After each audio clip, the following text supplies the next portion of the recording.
ஜாஃபர் சாதிக்கின் வங்கி கணக்குகள் முடக்கப்பட்டுள்ளதாக தற்பொழுது தகவல் வெளியாகியிருக்கிறது. இதுகுறித்தான கூடுதல் விவரங்களுடன் எமது செய்தியாளர் ராகவேந்தர் இணைப்பில் இருக்கிறார். வணக்கம் ராகவேந்தர். 2000 கோடி போதைப் பொருள் கடத்தல் விவகாரத்தினுடைய ஜாஃபர் சாதிக்கின் வங்கி கணக்கு முடக்கம் செய்யப்பட்டிருக்கிறது. இது குறித்தான விவரங்களை பகிர்ந்துக்கோங்க. வணக்கம் பிரவீனா. கடந்த வாரம் டெல்லியில் கிட்டத்தட்ட ஒரு 2000 கோடி ரூபாய் மதிப்புள்ள போதைப் பொருளானது மத்திய போதைப் பொருள் தடுப்பு பிரிவினர் பறிமுதல் செய்தனர். அவற்றை மட்டுமல்ல, டெல்லி போலீசாரும் இணைந்து இந்த சோதனையானது நடத்தப்பட்டது. அதில் முக்கிய இதற்கெல்லாம் தலைவராக செயல்பட்டவர் சென்னையை சேர்ந்த ஜாஃபர் சாதிக் மற்றும் அவரது சகோதரர்கள் என தெரிய வந்தது. ஜாஃபர் சாதிக் திமுக நிர்வாகியாகவும் இருக்கிறார். அது மட்டுமல்லாமல் திரைப்பட தயாரிப்பாளராகவும் இருந்து வருகிறார்.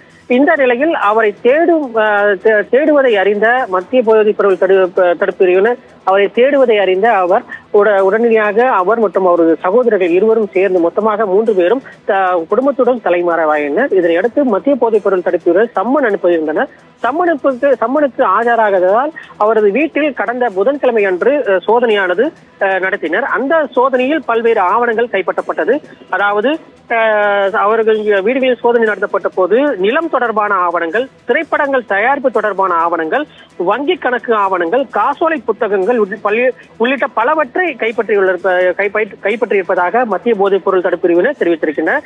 ஜாஃபர் சாதிக் வீடு 3 மாடிகள் கொண்டது. அங்குள்ள அனைத்து அறைகளும் தற்போது சீல் வைத்திருப்பதாகவும் அவர்கள் தரப்பில் தெரிவிக்கப்பட்டிருக்கு.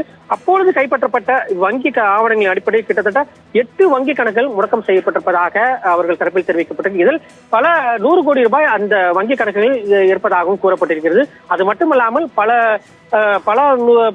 கோடி ரூபாய் மதிப்புள்ள நிலம் தொடர்பான ஆவணங்களும் கைப்பற்றப்பட்டிருப்பதாக தெரிவிக்கப்பட்டிருக்கு. இந்த அடுத்த கட்டமாக தற்போது வங்கி கணக்குகள் முடக்கம் செய்யப்பட்டிருக்கிறது. இது மட்டுமல்ல, அவருக்கு லுக் அவுட் நோட்டீஸும் அனைத்து விமானங்களையும் கொடுக்கப்பட்டிருக்கு. தப்பித்து செல்லக்கூடாது என்ற ஒரு நோக்கத்தில் இது போன்ற நடவடிக்கையான எடுக்கப்பட்டிருக்கிறது. இதன் அடுத்த கட்டமாக அவரது சொத்துக்கள் முடக்குவதற்கான வாய்ப்புகள் இருப்பதாகவும் மத்திய போதைப் பொருள் தடுப்பு பிரிவினர் தற்போது தெரிவித்திருக்கின்றனர். எனினும் தற்போது இந்த ஜாஃபர் சாதிக்கை கைது செய்வதற்குண்டான அனைத்து நடவடிக்கைகளையும் ஈடுபட்டு வருவதாக மத்திய போதைப் பொருள் தடுப்பு பிரிவினர் தெரிவித்திருக்கின்றனர். தகவல்களுக்கு நன்றி ராகவேந்தர்.